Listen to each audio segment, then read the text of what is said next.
Shalom, selamat pagi semua yang dikasihi Tuhan Yesus Kristus, semua warga kerajaan surga gitu, warga negara sampai ngomong. Oke, pagi ini aku akan biasa bercerita pendek. Semoga cerita aku bisa menginspirasi semua orang. Gitu harapanku ya.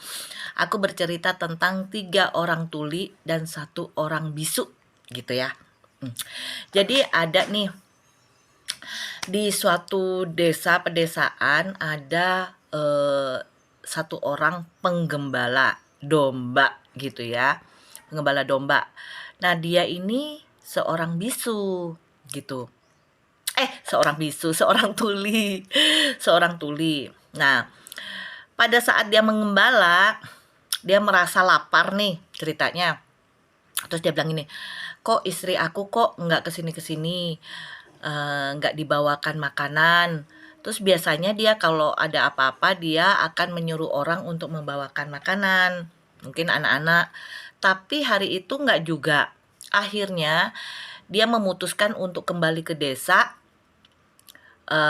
untuk mengambil makanan gitu ya. Nah dia agak kesel tuh sama istrinya ya. Terus dia ketemu sama orang yang biasa ngarit rumput ya, mengambil rumput gitu ya untuk makanan ternak atau apa. Terus dia bilang gini, Pak, dengan kalau orang bisu kalau ngomong gimana ya, kebayang ya. Pak, saya mau titip domba-domba saya ini sebentar aja Pak, saya mau ambil makanan ke desa ke istri saya gitu ya. Nah ternyata yang dia temuin yang arit rumput ini ternyata juga seorang bisu. Dia nggak mendengar kata-kata si penggembala domba ini. Dia bilang gini, gimana sih lu seenaknya aja lu mau rumput gue gitu kan. Ini udah mulai nih salah paham pertama nih. Gue kerja keras buat sapi. Gue punya sapi 1, punya domba 1 gitu kan dalam hati ini ya. Gimana sih, saya ini kan punya sapi juga, punya domba juga, buat apa saya ngambilin rumput ini terus buat kamu? Dipikirnya penggembala itu minta rumput padahal dia hanya mau titip, nanti sekembalinya dari sana dia akan ambil kembali. Nah ini udah punya pikiran jelek nih yang tukang ambil rumput ini gitu loh, bahwa dikiranya diminta rumputnya oleh penggembala ini. Oke, akhirnya ditinggal tuh sama penggembalanya, dititipin aja ya si yang tukang rumput ini. Dia sambil ngomel-ngomel kesel-kesel tapi berada di sekitaran domba-domba itu. Nah kemudian datanglah kembali si penggembala ini ya, penggembala domba ini datanglah kembali. Dia hitung tuh 1, 2, 3, 4, 5, 6 gitu ya. Oh, nggak ada yang kurang. Wah, ini si tukang rumput ini, baik, gimana ya, menjaga dombaku sampai aku kembali, tidak ada yang kurang gitu kan. Nah, pikiran dia itu seneng gitu loh, baik. Tapi si ini yang pengambil rumput ini kan tetap, apalagi dia balik ke sini mau minta rumputku lagi, enak aja ambil-ambil sendiri lah gitu kan, nyari-nyari sendiri. Nah penggembala domba ini dia berpikiran untuk memberikan domba karena dia sudah menjaga. Ini ada domba pincang satu ini ya, ada domba pincang yang memang mau disembeli sama penggembala domba ini ceritanya. Ya udahlah, aku kasihin aja lah ke orang itu, si pencari rumput itu, aku kasihin biar dia bisa makan domba ini nanti malam gitu kan. Nah datanglah dia, ngajakin ngobrol lagi ya, udah tahu sama-sama tuli, tapi nggak tahu mereka memang ini. Pak, dengan memanggul dombanya ya, Pak, ini domba bawa pulang saja sebagai balas budi saya kepada Bapak, gini ya. Ini domba, ini pincang. Nah, dia letakkan gitu. Dombanya kelihatan pincang ya. Nah, ini si tukang rumput ini nih Si tukang rumput ini menyangkanya gini, "Lah, gua nggak ngapa-ngapain, gua juga nggak itu-ituin domba elu, kenapa bisa pincang? Bukan karena gua," kan gitu, "bukan karena saya itu, pincang begitu," kan gini. Adu mulut lah mereka, tapi kan nggak saling mendengar, gitu ya. Mereka nggak saling mendengar, sudah adu mulut gitu ya. Terus datanglah ini satu lagi, penunggang kuda gitu ya. Entar dia gitu, mereka stop. "Pak, sini, ini orang si tukang rumput masa saya kasih domba dia dia kelihatannya kok mukanya marah gitu loh kepada saya. Saya padahal baik loh ini." Terus yang satunya bilang, "Pak, masa dia menuduh saya mincangin dombanya? Saya megang juga enggak, ini juga enggak," katanya gitu. Penunggang kuda ini dia bingung. Ternyata dia satu orang yang tuli lagi tadi ya. Dia pikir gini, waduh ini dua-duanya kelihatan marah, kelihatan itu. Ngomonglah dia, "Pak, saya minta maaf Pak, saya terpaksa mencuri kuda ini yang saya tunggangin ini. Karena saya nggak tahu ini punya siapa, punya bapak ini kah, punya bapak ini. Tapi saya nggak tahu dan saya terpaksa untuk itu." Nah lo gitu. Akhirnya mereka wah saking ribetnya datanglah satu orang nih. Tuli juga nggak? Kita tadi sudah kasih judul apa? 3 orang tuli dan 1 orang bisu. Mungkin ini orang bisu dan benar saja. Mereka datanglah dengan yang kayak tadi kepada penunggang kuda nih, saling ngadu gitu ya. No no no no no no no. Sama si ininya, sama si apa namanya? Sama si yang tukang sama si seorang guru ini ya. Mungkin kelihatannya kayak guru ya, ya penampilannya kayak gitu. Masih seorang ini nih nggak nanggepin karena dia bisu ternyata ya. Dia cuma mendekati satu orang satu dan dia lihat matanya secara mendalam, secara mana? Pada ngabur. Semuanya pada takut ngabur. Waduh, ini kayaknya dia mau menyihir kita dengan matanya, dengan itunya.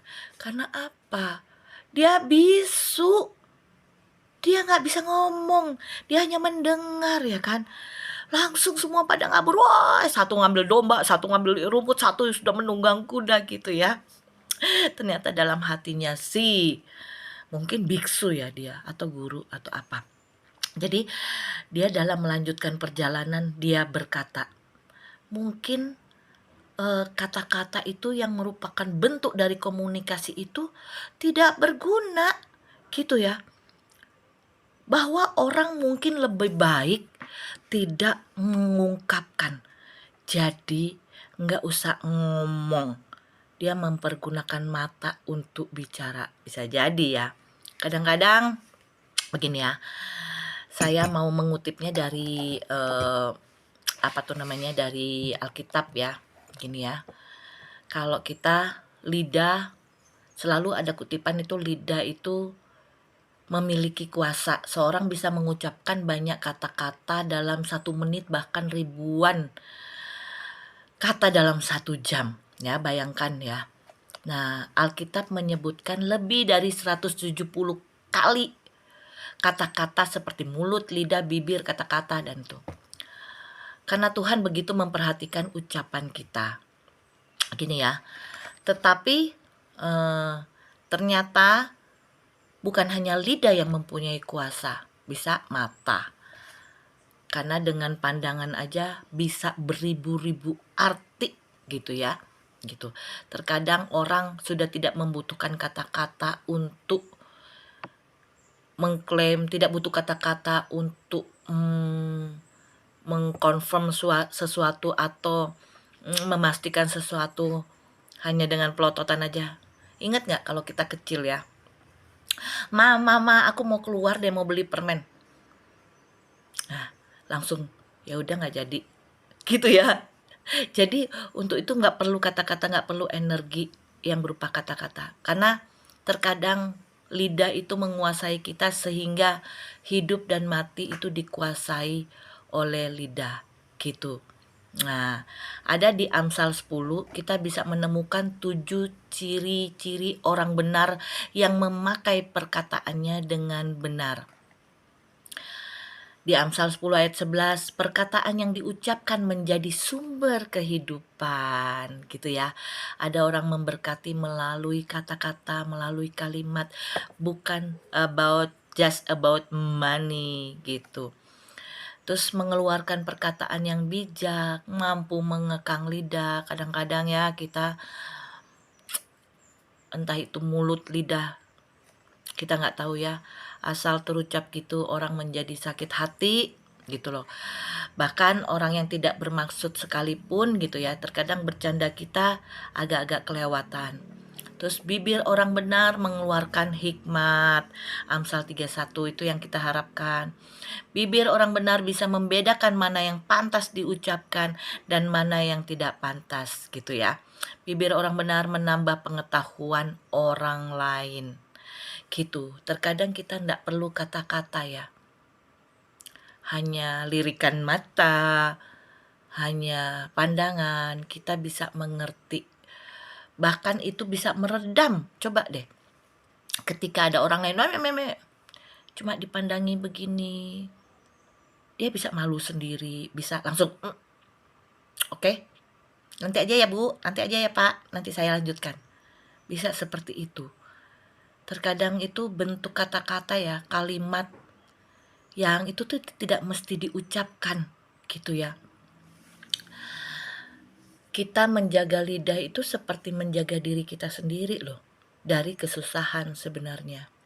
Kesusahan yang bisa berakibat terhadap diri kita sendiri ke orang lain juga. Nah ini kita kan pakai anekdot ini bahwa kata-kata itu ternyata nggak berguna bagi orang yang tuli, gitu ya. Orang yang bisu juga nggak perlu buat kata-kata ketika dia bisa mengendalikan orang lain, bisa mengendalikan dunia ini dengan hanya pandangannya yang berasal dari hati, yang apa.